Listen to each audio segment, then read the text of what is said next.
Okay, good morning everyone and welcome to today's webinar. Today I'm joined by my colleague George Ramsbottom, and George has done a piece of work there lately with Joe Patton, one of our other colleagues up the north side of the country, in relation to the late calving cow. So I suppose a cow that's served today on the 13th of August isn't going to calve until the 23rd of May next year, George. What are the economics of keeping that cow in the herd?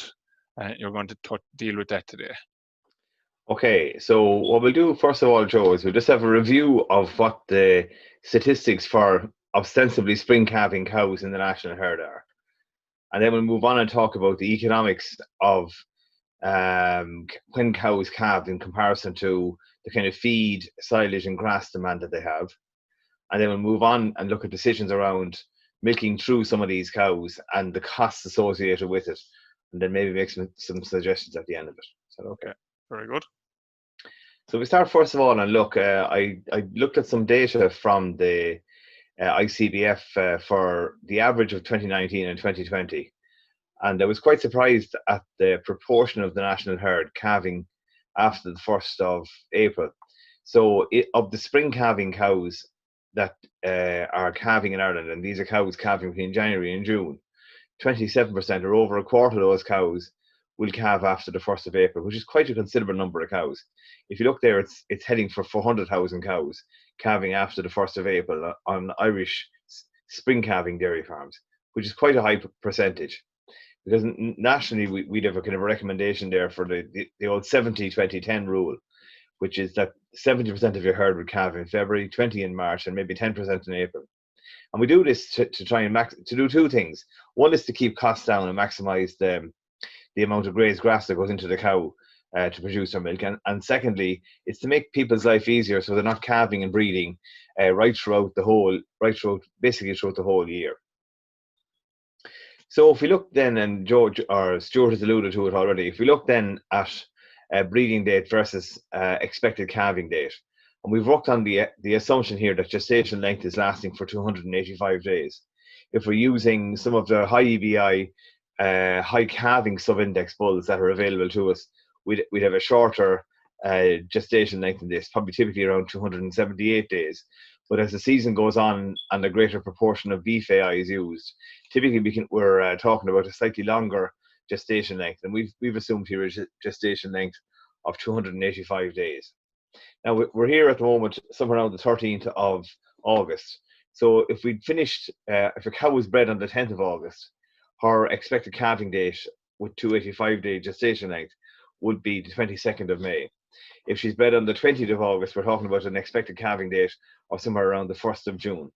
And if you draw on, continue on to breed until the 10th of September, the expected calving date would be much later in the year, to be the 22nd of June.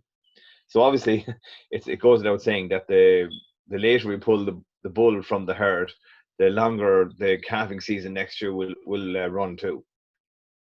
So taking the bull away from the cows now, a stock bull away from the cows now, will result in an end of calving next year, somewhere around the 25th of May, as Stuart has alluded to already. Now, let's look at some of the rationale behind what we're talking about. So if we talk about your typical grazing season running through from full-time from March and October, with maybe some opportunity to graze in February and November. And if you look here at kind of this being the start of the grazing season, somewhere around mid-February, you can see that the January calver, and in all cases we're assuming that she produces a total of 6,500 litres.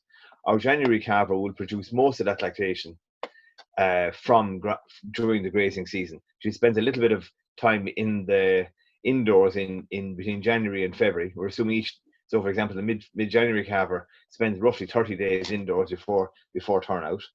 She'll produce for 6,500 litres over a 305-day period, and her feed and forage costs, using Joe's data, would be estimated to be in around €660. Your February calver, because she's calving much more closely to grass and will be dried off, say, in the middle of December, her feed costs will be lower because a greater proportion of her peak lactation will occur during the main grazing season, so her costs are lower. The March calver, again, if you look at this scenario here, most of her milk is produced off grass. From mid-November onwards, she'll be house. She'll sorry, March calver, from mid-November onwards she'll be housed. If we look at the period from when she calves through to the 15th of December, she'll produce about 6,000 litres in that period of time there. And in the remaining 30 days of her lactation, which will occur from the 15th of December through to the 15th of January, she'll produce an additional 488 litres of milk to produce the total lactation yield of 6,500. Our April calver, assuming from the 15th of April calving through to the 15th of December, when typically we'd be aiming to dry off, she'll produce 5,600 litres, and she'll produce 878 litres between the 15th of December and her planned dry off of the 15th of February. Her feed costs, you can see, our feed and forage costs are 674 because a greater proportion of her total lactation is produced indoors. Our mid-May calver produces 5,200 litres by the 15th of December, and she produces over 1,200 litres between the 15th of December and the middle of March. And her feed costs again are rising substantially because she's another full month indoors on silage and meal. And the June calver only produces 4,713 litres through to the middle of December. Her feed and forage costs are 753 for the whole lactation, and she produces a good lot of her milk, almost a quarter of her milk, between the middle of December and the middle of April the following year. That's assuming we make her through for a full 305 days. So you can see that the feed and forage costs are at their lowest for cows calving in January, February and March, assuming we make them the whole way through to 305 days. Now, if we just take the February calver, for example, where are our total costs coming from? So our estimates would be that in terms of concentrate feed, 500 kilos of meal is fed to that cow. So this is a really good operation, feeding relatively low levels of concentrate feed. From a silage perspective, she consumes around a ton of silage, and she'll consume around 4 ton of grass, dry matter in her diet. And that gives a total of 608 euros what the cost for her. As we said, the March calver, she's consuming slightly more concentrate feed because she's milked for another month indoors from the 15th of December through to the 15th of January. She consumes slightly more silage because while they're in milk, we're feeding them, she'll have a greater appetite indoors as well. And she consumes slightly less grass out as well because she's not turned out until after she calves. And so on and so forth for different months of calving. You can see there, for example, for the June calver, her cost there of 753. She's eating, give or take, a ton of feed, 868 kilos of dry matter. She's eating 2 tons of what must be a quality silage, and just 2.5 tons of grass during the course of her lactation. So her costs are going to be that bit higher. Now, if we apply we're going to move on now and look at a bit kind of modelling around a 100 cow herd using the national calving profile for that herd. So if we looked at the initial slide there when most of the cows were calving in February and March on a national basis into springtime, but we saw a significant tail end with 27% of the herd calving after the 1st of April. So here you can see that modelling the national calving profile, 4 of our 100 cows would calve in January, 35 in February, 34 would calve in March. I remember we talked about 27% calving after the 1st of April. That translates into 15 in April, 9 in May, and 3 in June. Now, if we wanted to avoid calving from the June calvers, we would pull the bull away from the herd by the 20th of August. If we wanted in the future year to eliminate the May calvers, it would have meant taking the bull away on the 20th of July. And at the moment, we're somewhere in between these two at the moment. So we're talking about a mid to 20th of May end date to the calving season next year if we took the bull away around this time.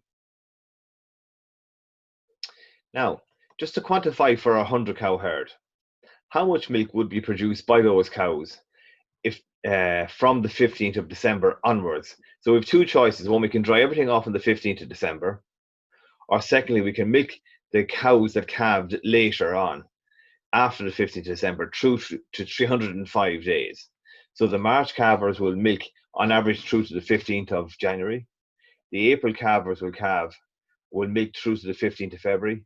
The May calvers will milk through to the 15th of March, and the June calvers will milk on to the 15th of April. So how many litres are, by drying off on the 15th of December, how many litres from this group of cows are we leaving behind? And you can see there, based on the 34 March calvers, 15 April calvers, 9 May calvers, and 3 June calvers, we're leaving an average of 465 litres for every 100 cows in the herd. Sorry, we're leaving 46,000 litres behind, and that's for our 100 cows calving down in the spring. That's the equivalent of 465 litres of milk per cow in the herd. There's a lot of milk being left behind because of our dragged out calving pattern. A And if month you of milk, create, you're saying there, George. So what's that? you're saying that is equating to a month of milk then for the herd. It's a lot of milk. It's equating to 31 days in milk per cow in the 100 cow herds for each of the 100 cows. So Okay. there's quite considerable amount of milk being left behind in that herd if we dry off in mid-December. And for herds with a difficult enough or a poor calving pattern like this, many of these herds will nearly be forced to milk on throughout the winter to try and make up some of the milk forgone in earlier part of the year by having the cows later calving in their herds. So herds with a good calving profile will have much lower production costs and much less milk produced after the 15th of December.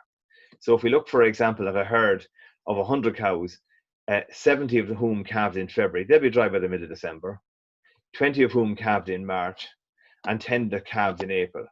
In that scenario, there's an average of 18,500 litres of milk left in those cows after the middle of December. So there's a much lower loss of milk from that herd, and much less potential in that herd. We'll come back to that in a few minutes again. So we're going to look at two factors to be analysed. The first is what potentially would be our overwinter milking margin, and the second thing then is, well, what would be the fattening margin if we were to carry through some of the later calving cows empty and finish them off next spring. So if we look first of all at what our estimate would be for the overwinter milking period. So our March calvers were spending 30 days in milk. We're assuming here a milk price of 32 cent a litre, a meal price of 30 cent a kilo, a silage price of 15 cent a kilo, and overhead costs of 30 cent per cow per day. So when we add up our milk value here for these cows, on a per cow basis, the March calvers with 30 days extra milk will produce roughly 150 euros worth of milk. The February calvers, the April calvers dried off in February have 281 euros worth of milk left in them. The May calvers have 400 euros worth of milk, and the June calvers have 572 euros worth of milk left in their head. All our costs for them then are higher for the later calving cows because there's more feed and forage going into those later calving cows. So the costs also wrap up for those. But the margin from milking that cow through, the March calver through to the end of January, the middle of January, the April calvers through to the middle of February, May and June through to the middle of March and April respectively, the additional margin from each of those cows would be 82 euro for the March calver, up to nearly 280 euro for the June calver. So there is a margin left in those cows in milking them on. Now, if we translate it then into the herd profile that we had for our 100 cows, we're talking about milking 61 cows for an extra full month, and then it falls off considerably back to 15, 19, and 3 cows for the month from mid-January through to mid-February, and then it's just 12 extra cows from mid-February through to the end of their lactation. And remember, at this stage, we'll have quite a considerable amount of spring calvers coming into the herd. So in total, when we look at the milk sales, the extra feed costs and forage costs and overhead costs, the margin from milking on the 61 cows, the extra margin is potentially somewhere around 7,300 euro. So there is a bit of margin left there in milking those cows on. It is lower than it would have been had they calved earlier in the year and fitted a more normal or a more appropriate spring calving pattern. But there is money being left behind if we dry off in mid-December compared to if we milk on through the winter with these particular group of cows. With the better calving pattern, the margin or the money that's left behind on the table is considerably less. So instead of it being 7,300, it's closer to 3,000 euro for herds with a more appropriate calving pattern, with only 20 calving in March and 10 calving in April.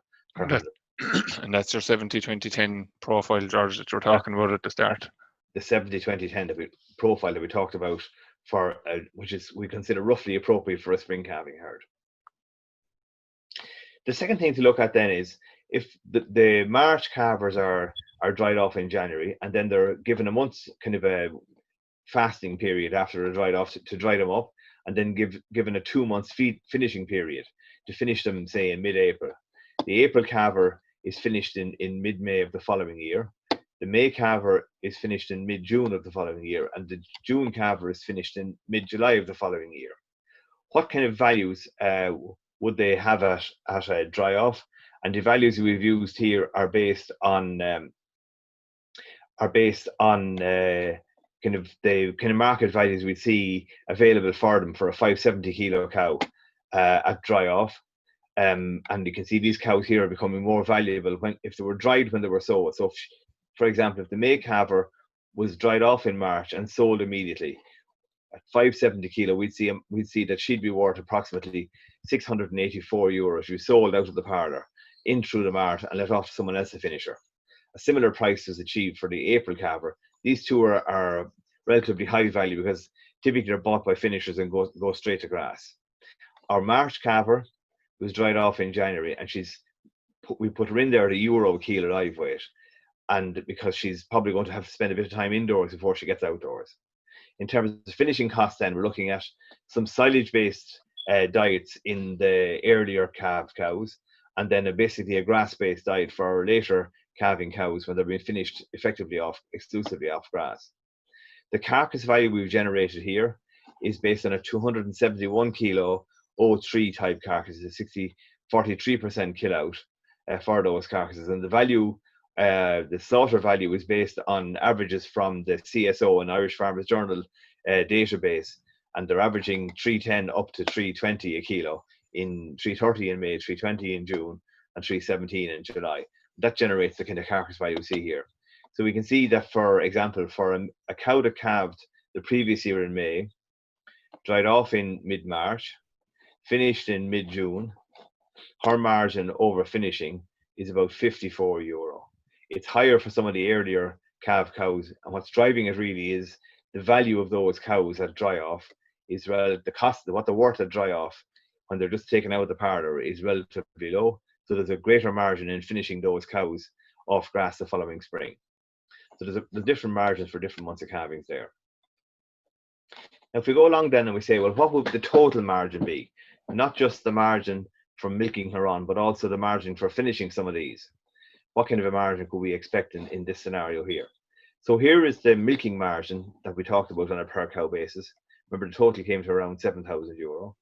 And then we're assuming here that 3 of the March calvers, about 10% of them, are not in calf and are finished off the farm. 3 of the April calvers, which is 20% of our April calvers, turned out to be not in calf and were finished off the farm as well. And all of our May and June calvers were finished off the farm and not put in calf. And what kind of a total margin can we generate from the 100 cows? So the margin we generated in total comes to just shy of €8,500 from that 100 cow herd. So it's a good margin. There's a bit of margin there in making the decision to milk on and then to dry off the cows and sell all of the May and June calvers in this scenario here. So there's a bit of money in it. Not as much money as there would have been had those cows been calving at the appropriate time, but so be it. Now, just to mention then labour availability. So there's a couple of things we need to think about if we're going down this extended milking route. The first is, have we someone who's willing and able to milk the cows throughout the winter and never take a break from dry off? Not many farms can say they have, and I'd say there's a lot of spouses out there who would be resistant to milking the cows over the winter, no matter what the opportunity cost is. From a herd perspective, what kind of herd fertility has your farm got? We've probably looked at two extremes here, a very tight calving pattern and a very extended calving pattern. So what is the proportion of cows that are calving in your farm in the April to June period? If it's low, there's probably little enough margin in it. If it's a very extended, you may well need to continue milking those cows through to generate some profit from them. And secondly, are there suitable replacements that could make up the difference if later calved cows are culled? You might be able to do it all in 1 year, but maybe over a 2-year period, you can get to a position where you can stop milking in mid-December and take a well-earned break.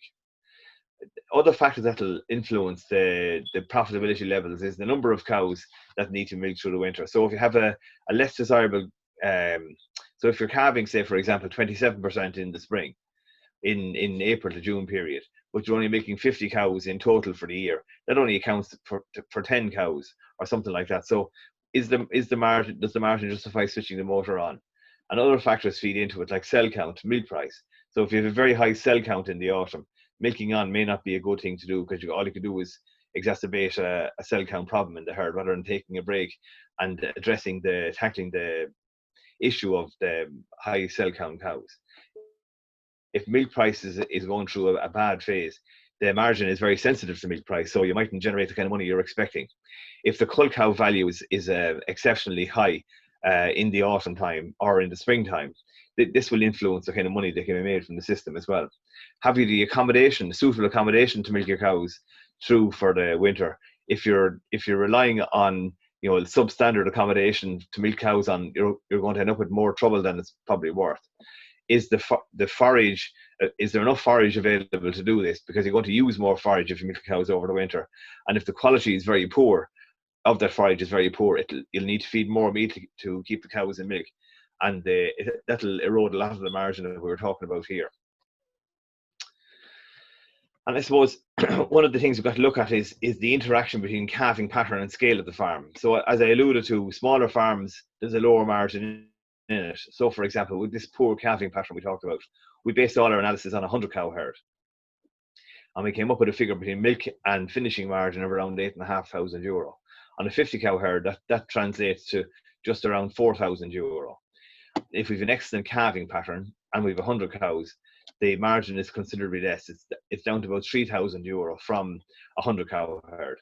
And less again, obviously, if the herd is smaller. Obviously, it's considerably more if the herd is larger. So the farm margin that justifies milking through the winter will differ between farms. For a 100 cow herd with a poor calving pattern, the margin generated by milking over the winter could be a big part of the annual income. So I suppose to conclude, how would we conclude on the analysis that we've conducted? Well, there's a couple of things.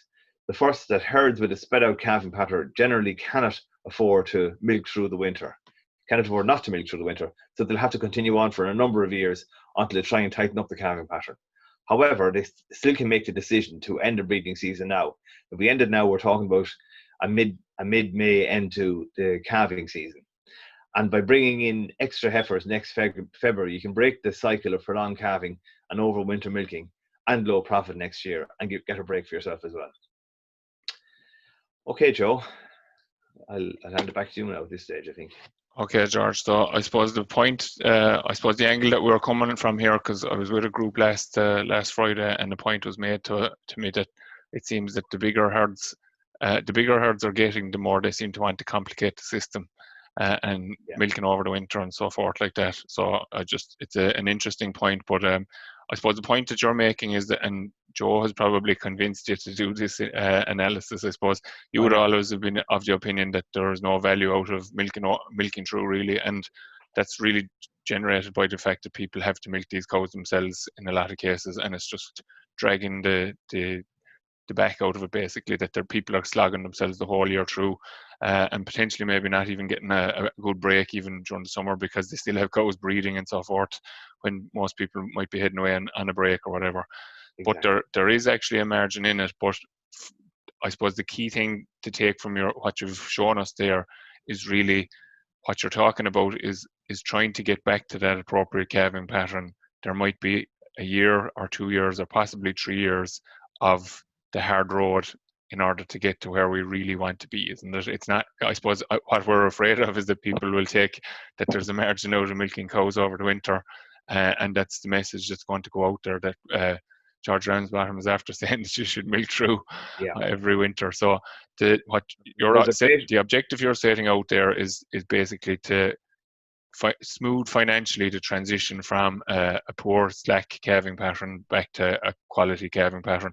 And you said, you made a point there as well just towards the end about extra heifers coming in February. In a lot of cases, the farms that have that slack calving pattern won't probably be in a position to do that, so they may have to consider buying the stock, or else they have to make a very conscious decision, we'll say, for the coming breeding season, if they find that they're in that situation, that they're going to stop breeding their replacement stock at a particular time, so that they're all of one age and that they can all be the right weights at the right times, bred appropriately, and there can be it could be even longer than a 2 or 3 year process in order to get Yeah, the things in place. yeah. So I thought initially, Stuart, we were a bit late putting this session on, but if you think about it, for people who want to stage transition to a better calving pattern, stopping now might be a kind of the halfway first house, kind of a small step rather than a drastic step, yeah. and give them the opportunity to generate a good bit of income over the coming winter from the milking on of the cows this year. Anyway, Yeah, so if you would you just go back there on the slides? Do you know the slide that you have it highlighted, the June and the May calvers, I suppose, just to highlight that point that you've just made. Just that next one down, number 6 there. 6 is it? That one there. Yeah, Is it? yeah. So just the point that we're making here is that, I suppose we'd be recommending people would stop the 20th of July normally. But as you said, today is the 13th of August, and when I was an advisor in East Limerick, the pattern day in Ballylanders, which is the 15th of August, was the breeding finish date. It was the ideal breeding finish date. So the people can stop now, and they're only going to have that small proportion of June calvers that they have to deal with, and they can start to work them out of the system, and then back another bit then in 2021, please God, and start to shut down maybe from the 20th of April, and there'll be there won't be as many cows in that window then again. And if you think of these cows that are not now going to be bred, Stuart, Yeah. they'll be finished the following February and March, and they can be replaced with a heifer in milk or a heifer about to calve. Yes. Yeah. So you generate the cash from these to buy something to calve the following year at the right time. You're trying to make it cost neutral by milking through, really, is what we're doing, isn't it? Well, if you think about this slide up here, Stuart, what this slide showed us is that look at this another way. An April calver, she's short compared to the February calver. She's short about 800 litres of milk that she hasn't produced when the February calver is already in milk. So if we buy something in February, she'll produce the milk when this one here is dry. Yeah, and I suppose that 5,623 litres is something in the range of what you'd expect from a heifer maybe coming in February as well, isn't it? Yeah, but remember, when she's bought into calve in February, she produces it in the grey area here. Yes, yeah. Whereas this cow here will be dry. So what you do with this cow here is you'll milk her through, dry her off and fatten her, and you're replacing her with something that's up and running for February. Yeah, and is going to produce the same amount of milk basically in the round of the year, but at a cheaper rate. Exactly. So she'll produce the same volume of milk to mid-December, but she'll do it more cheaply. And you have her in the system, which is more likely to calve again the following February? Is it the February calving heifer, or is it the April calving cow? Every time it's going to be the February calving heifer. And George, I suppose just before I ask you the question, I just remind people that you can put in questions there in the Q&A, because George has a lot of figures in that presentation there, and it could be people could be getting a little bit confused. So don't hesitate to ask any questions in relation to the figures.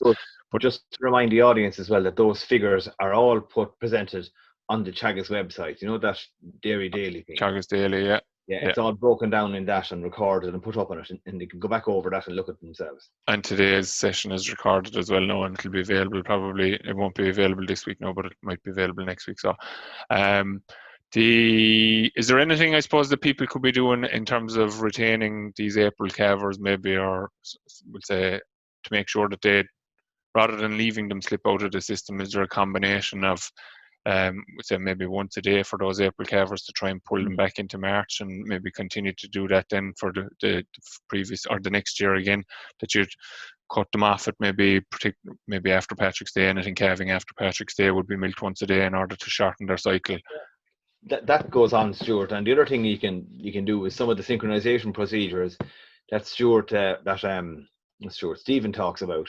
And I think they're actually detailed on our website as well, to try and bring forward some of the later calving cows. But the reality is they're typically older cows, they're typically less fertile cows, and the odds are stacked against them. That's not to say you wouldn't try. Yeah. And you will make significant progress with some, but someone will also not be very successful. So yes, you do your best to bring them forward, but you bear in mind that if they're late calving and you're struggling to shift the calving pattern in them, it may well now be the time to consider stopping the breeding season and take the first step to correcting an inappropriate calving pattern for your farm. Yeah, so I suppose like you have to look at the cows that are going to calve in April, May, and June, and well, the June calver probably they're on a hiding to nothing really, but you can maybe do something with them. But you have to look at what have the pros and cons of each cow nearly to decide whether to keep a cow or not. Like, there's people often have a cow that they don't want to let go, so they're a candidate for once a day maybe to try to Yeah. get them to come back.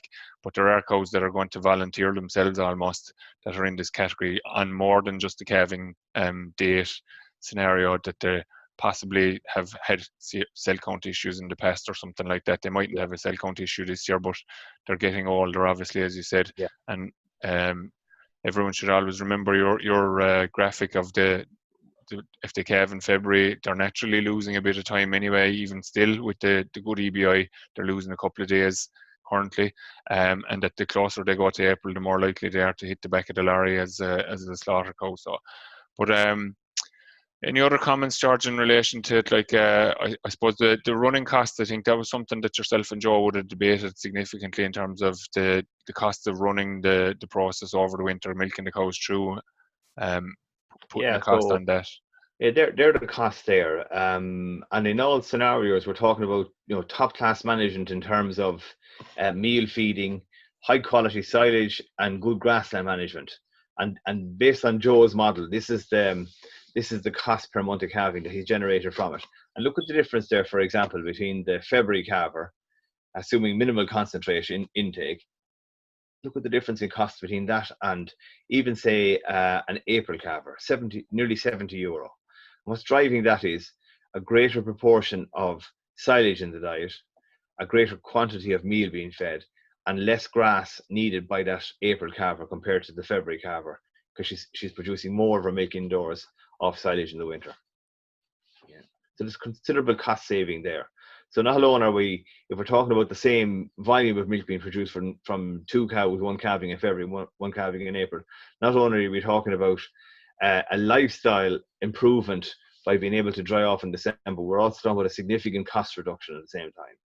So it's hard to change, but there's a reward for people, not just in terms of economics, but also in terms of maybe a chance to get a break from milking for a month or so. And it's nothing like a break from milking for a month or 6 weeks. It's amazing the way people are looking forward to starting to milk again in mid to late January. It's amazing. Yeah, I suppose the other challenge that it throws up, George, like as you say, as we've kind of outlined at the start, is that breeding and calving taking place, even though it's a small number of cows and so forth, but you're trying to breed the herd again, and you still have this maybe 12 out of 100 cows maybe still to calve, or just on the points of calving, and obviously calves have to be handled then as well. So it's just really creating a lot of extra work. The other thing is, you said about the very good performance here, we'll say, in terms of the concentrate and the grass consumed and the silage quality and so forth.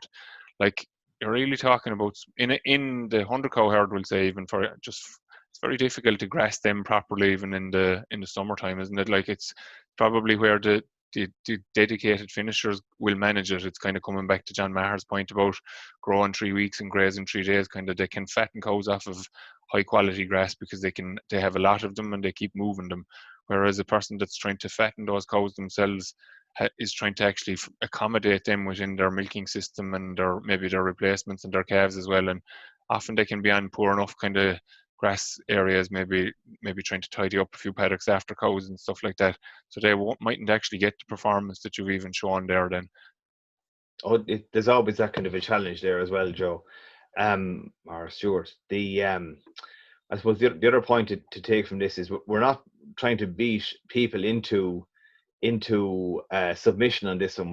Or lecture to them. What we're trying to do is we're trying to improve both the kind of the lifestyle and the profitability levels that they can generate. It's not one, and now is the time to start. And the fear I have with people is, and people say, what I'll do with the late calvers is I'll take them out and sell them. When she starts to bag up in the spring, they're never sold. They're always kept in milk again, and the temptation is there. If she's in calf, she'll be milked next year. Now is the time to take the bull away and start on the road to a tighter, more profitable calving pattern. Ensure that she's empty so that the temptation isn't there. Exactly. If she's empty, she ain't going to calve. Very good. So you've either completely baffled them with the figures, George, or done a very comprehensive job. And well, I have, having seen it before, it's a very comprehensive job from my point of view. But as we said, it'll be available for people to see, and it actually, as George, you've already recorded a piece on this actually for Teagasc Daily, so It's it broken is down. available on the website already if people want to look back at it. So just to thank George for participating with no one else today. We said we keep it brief today. I'm going to take a break next week anyway, so we won't be on next week. The podcast of this will be available as well. John McCabe will have covered some of the data that George has presented there in a podcast with Emma Louise a couple of weeks ago anyway as well. But it will be available probably next week. So we'll leave it at that. So thanks, George, very much for joining us, and thanks everyone else, and take care, everyone, and mind yourselves.